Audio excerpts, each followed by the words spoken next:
And our third question is, how has the US and Iran conflict impacted African nations regarding oil?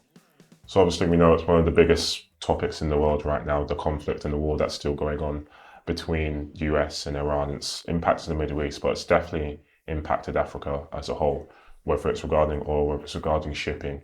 So very interested to get your thoughts on some of the countries that are being impacted and again, what we see happening in the future. Gospel, happy to start with yourself. Okay, fantastic. Yeah, it's a major, event that has really, shaped trade relations, particularly. I think it mostly takes off from there, and the context around allyship as well. Which countries are on the U.S. side, which countries are on the Iran, and all of that. And before this even happened, from the days of the trade tariffs and all that, we've been seeing countries, evolve in their trade relationships in terms of who they're now building allies with and partnerships and all of those stuff. Partnerships you would not easily think of. We saw the conversations coming up and all of that, and we saw the speech given by Mark Carney at the World Economic Forum in January. So clearly the geopolitical landscape has significantly changed, and it's impacting on the trade relations with Africa.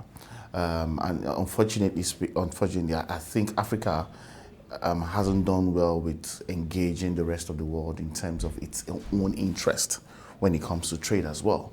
So the consumption of oil is such that, there are a couple of African nations that have a very good deposit of oil, Nigeria, Congo, and a few of them and all that. And at the end of the day, in the context of what Trump represents as well, these nations are nations that would be front-burner conversations as we go on, in context of how this war has also evolved. So I see lots of trade tensions also come into play. However, I think it will be mostly required from African nations to begin to set the tone as per what they really want in the larger scheme of things, particularly how the world evolves post this war and what that looks like for the oil and gas sector, but also in context to the future of renewables, clean energy, and how the energy transition conversation is also ongoing. The EU is very big on that. I don't think they are going to be shifting courses when it comes to their position on climate change and energy transition and all that. So, and I think it will be important for African nations to begin to also get into that side of conversations as well, because I don't think the oil context is really sustainable for Africa. I think that there are still many rural areas that are, that lack electricity and basic energy and all of that. And it's part of the reasons why we're talking about subsidy as well. There's just a huge demand for energy in Africa. And I don't think the oil economics at the moment, by being the fact that it's intersecting firmly with trade relations and geopolitical tensions, would in any way provide some form of clarity in terms of how we're enabling energy transition and also inclusion for the last mile. No, you're right, especially we've talked about the renewable energy space quite a few times on Afribond and how to grow this in Africa. But at the same time, like you said, the geopolitical tensions are having a massive impact with regards to trade, and many of the products that we trade are oil. So Robbo, as an oil analyst, be fascinated to get your thoughts there in terms of how things are changing in terms of trade and oil. Yeah, I think it's the US-Iran trade war, or rather war, opened up a lot of different things. One, it opened up the fact that improving production in Africa or refining in Africa is more important now than ever. Because the moment the Strait of Hormuz was closed and everybody started scrambling for oil, then the question then came, so where else can we then get oil, right? And then it brought a lot of spotlight to the Dangote refinery, but beyond Nigeria and stepping into the broader Africa, you have refineries in Cabinda and Angola that are coming on stream as well, that very useful to the general production refinery picture. And you also have Namibia, who has recently discovered some oil, and a lot of investment is going that way, really helping to shape this. So in touching Musa's point slightly, when conflict happens, the government benefits from it, but not necessarily the people, right? And being part of an upstream producer, I know that it was great for prices to go up. That helped the revenue line, but it wasn't quite useful for the everyday consumer. But again, what has the world done for Africa? To put a spotlight on Africa, that there's a great opportunity to be part of this production picture and providing energy to the world. But the second part of it, which we were slightly talking about, is the clean energy thing. Post the deal, right, the peace deal, well, certain things have happened in the last few days that have put a question mark in whether there's really a deal on the table or Changes not. every week, It changes every day. every hour at this point.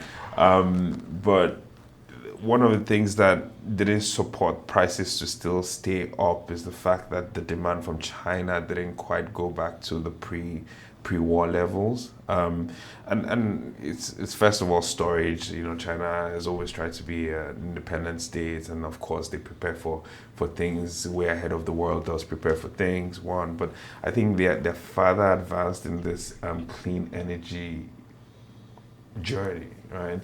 I haven't been to China myself, but a lot of people that have talk about how, maybe it's exaggerating, but 60% of the fleet on the road is EVs, right? And they're trying to stay away from the dependency on oil and trying to really go ahead on this clean energy journey. So them being a lot of the demand for oil came from China. So if you cut that out of the way, that also affects its demand and supply and prices, right? But yeah, I think that's another interesting insights that came from the war, that, well, oil and gas is still very relevant. Africa needs to play that part, but also we need to be thinking about what happens in the post-oil world, the cleaner energy world. And also, we shouldn't focus too much on just the oil and gas, but also start thinking about the renewable energy. And so we need to play in that aspect as well. So sure. I think the war has been very insightful and keeps our lives interesting. Right. No, and what you mentioned about China is so true. They are definitely one of the biggest polluters in the world, but they're also one of the biggest producers of renewable energy too. Yeah. So there's always that catch-22 similar to US and a lot of bigger nations. So maybe it is key for Africa to improve on that. Maybe bringing it back, because we've said it's been insightful in terms of how the conflict has changed and opened people's eyes. Would we say, especially with Dangote refineries and discoveries of new oil in countries like you mentioned, did that cushion the fall in terms of how volatile prices could have been, even though we've seen fuel price and other prices like aviation fuel rise? But would you say refineries that have been created recently in Africa have really cushioned the fall? Or would there still been a significant impact otherwise? I'll let Gospel go a deeper dive into this, but I'll crack a dad joke, for lack of a better word. When you think about a cushion, that it could be a soft cushion or a hard one, and I say this to try to explain that it did help. I think it did help, but by how much? There's a constraint on capacity, right, in Africa. So even though I think personally that the Dangote refinery and the new discoveries in Africa helped in this war, I don't think it had enough of a cushioning effect. That is my opinion. Yeah, I mean, I strongly agree, because the bit around cushioning effect is something that Africa hasn't done well with when it comes to global shocks, and how those shocks penetrate prices, consumer spending, and all the likes. So we haven't done that well. Probably more or less a governance issue, and also an infrastructure issue as well. How are we preparing for many of these shocks as they come along? And you'd be surprised to know that many of these oil producers, locally within Africa, there's also debates around how much of coordination, how much of mission-centric, approach is being taken when it comes to cushioning the impact of externalities on the local continent. So I don't think there is that level of strong coordination yet, because again, it's an intersection of policy, politics, and geopolitical interest as well. Many of the things we see are just outcomes of geopolitical interest and tensions as it moves across supply chains and all that stuff. So I think the issue of cushioning impact and all that is beyond just the private sector player. It's got a lot to do with the governance, it's got a lot to do with policy, it's got a lot to do with the continent as a whole and how it's powering its approach towards engaging with other regions of the world, and also geopolitical interest. Now, you mentioned that coordination and maybe partnerships and deals like the African Free Trade Continental Area might have a real help and support when that comes into more fruition in recent years. Well, just finishing up, I'll just ask one last question. Then, it's just when we see some of these countries that obviously export a lot of crude oil and refined products across Africa, so the Angolas, the Nigerias, right now. So we've seen obviously there's been that big shock, and as a result, their revenues in terms of oil, in terms of refined products, increase. A lot of the times, though, this isn't a long-term increase. It's just due to that economic shock. And then revenues can go back to the norm. So would you say that governments are prepared for this, just in case, for example, the conflict ends and then fuel prices maybe return to relative normal in terms of the world and in terms of oil? Or is there more in terms of basically making sure that they're ready for the setback if this continues? So happy to pass that on to you. Okay, yes. I think for Nigeria and many other parts of Africa, there's also a case of fiscal indiscipline, and it's slightly more around fiscal indiscipline, and probably China would say infrastructure, technically. What that simply means is when the times are good, you're expected to have, the net difference between what you've pegged the oil price to be and what it is today. Probably have to put that in your reserve or something else and all that, and ensure that those reserve monies are what you then use in the rainy days. But what happened, for instance, in the case of Nigeria is, there's a lot of fiscal indiscipline within the space. And then when the rainy days came, lots of the states were asking for bailouts. You get so it's a fiscal indiscipline problem, number one, and also not creating the soft infrastructure required, to ensure that we're planning for the rainy days. So yeah. Thank you, Gospel. Musa, let me just pass it on to you. So we've talked about the US-Iran conflict and geopolitical tensions in general. Love to get your take on the impact that's happened across African nations so far. Yeah, I think I'm just going to continue from like fiscal indiscipline because it's a serious issue.